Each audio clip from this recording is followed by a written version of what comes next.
বিগত কয়েকদিন ধরেই যে যুদ্ধ পরিস্থিতি চলছে, যা নিয়ে গোটা মধ্যপ্রাচ্য একেবারে তোলপাড়, এবং সেই সঙ্গে বলা যেতে পারে সারা বিশ্বের মানুষকেই ভুগতে হচ্ছে। কেননা একদিকে ইসরায়েল, অন্যদিকে ইরান এবং আমেরিকা। এই যুদ্ধের পরিস্থিতিতে সাধারণ মানুষের যেন নাভিশ্বাস উঠছে। তো যুদ্ধ তো শুধু যুদ্ধক্ষেত্র বা ময়দানেই সীমাবদ্ধ নয়। এই যুদ্ধের ফলে বিভিন্ন ক্ষেত্রে সাধারণ মানুষকে ভীষণ রকমের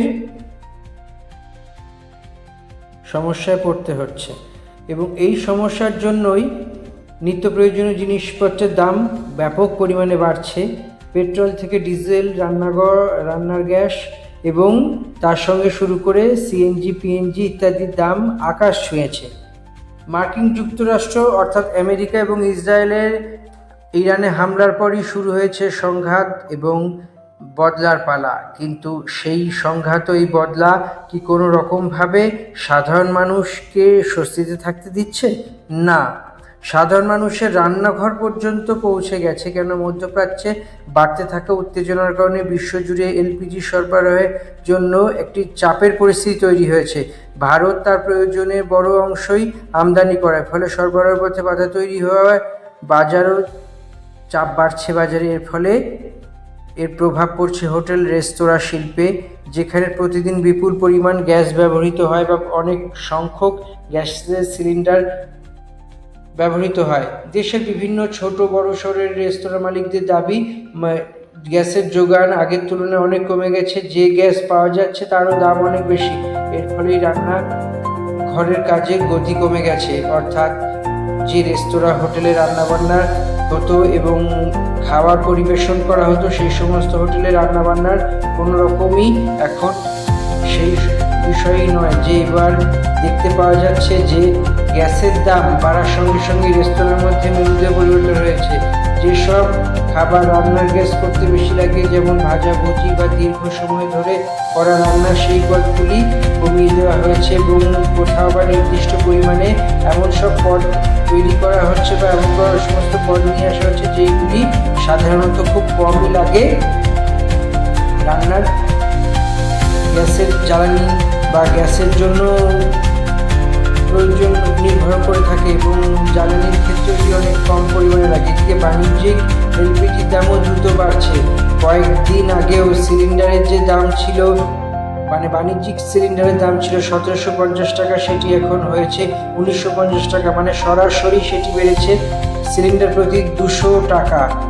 ফলে হঠাৎ করে রেস্তোরাঁর মালিকদের খরচ অনেক বেড়ে যায়। ফুড ডেলিভারি এবং পরিষেবাতেও একটা বড় সড়ো প্রভাব এসেছে। কেননা সেই ডেলিভারিতে আশঙ্কা তৈরি হচ্ছে, কারণ রেস্তোরাঁ বন্ধ, খাবার দাবারের তৈরি পরিমাণ কমে গেছে। ফলে গ্যাসের অভাব। রেস্তোরাঁর কাছে সাধারণত 2 থেকে 3 দিনের গ্যাস মজুদ থাকে। সরবরাহের ব্যাঘাত ঘটলে তার কিচেন বা রান্নাঘর সাময়িকভাবে বন্ধ হয়ে থাকে। কিন্তু দেখা যাচ্ছে যা অবস্থা, সেক্ষেত্রে ফুড ডেলিভারি অ্যাপগুলিকে অনেক রেস্তোরাঁ বা খাবারের কিছু অংশ উপলব্ধ নয় বা পাওয়া যাচ্ছে না, এরকম দেখাতে হয়। বিশেষজ্ঞদের মধ্যে গ্যাসের সমস্যা আরও কয়েকদিন ধরে চলতে পারে। ডেলিভারি সংস্থাগুলি ব্যবসাতে প্রভাব পড়তে পারে, কারণ কিচেন বন্ধ থাকলে অর্ডার সম্পূর্ণ বন্ধ হয়ে যাবে। গৃহস্থলীর যে কাজ এবং গ্রাহকদের যে সমস্যা, সেই সমস্যাগুলোর সমাধান করতে নানা ধরনের সমস্যার জন্য বেগ পেতে হচ্ছে। এবং সব মিলিয়ে বলা যেতে পারে ব্যবহার, এই যে সমস্ত কিছু ব্যবহার হাসপাতাল, বাড়ি, শিক্ষা প্রতিষ্ঠান থেকে শুরু করে বিভিন্ন জায়গায় ব্যাপক পরিমাণে বাড়ছে। হোটেল রেস্টুরেন্টগুলিকে তুলনামূলকভাবে সীমিত পরিমাণে গ্যাস দেওয়া হচ্ছে এবং গ্যাসের যে ব্যবহারের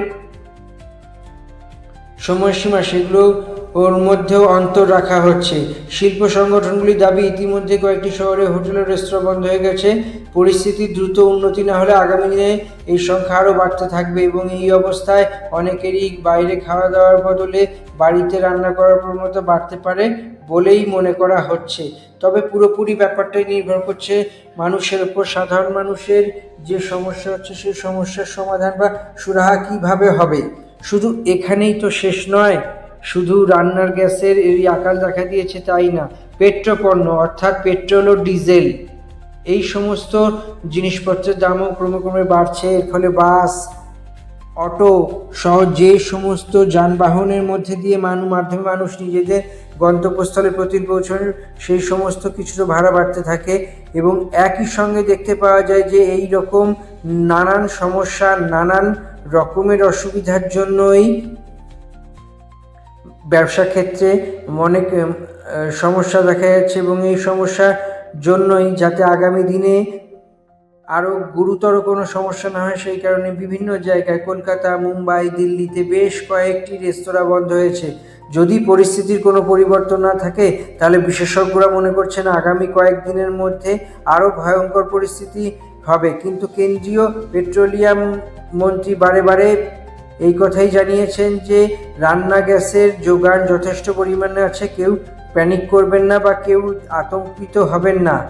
কিন্তু বিষয়টা হলো, যুদ্ধের যে পরিস্থিতি, সেই যুদ্ধ যদি আরও কিছুদিন চলে, আরও কিছুদিন এই যুদ্ধের জন্য মানুষকে সমস্যা পড়তে হয়, জানি না তার ফলে কতটা মানব সভ্যতার সমস্যা পড়বে সেটা এখনই নিশ্চিতভাবে বলা যাচ্ছে না। কিন্তু যে বিরাট যে সমস্যা হবে সেটা বলাই বাহুল্য।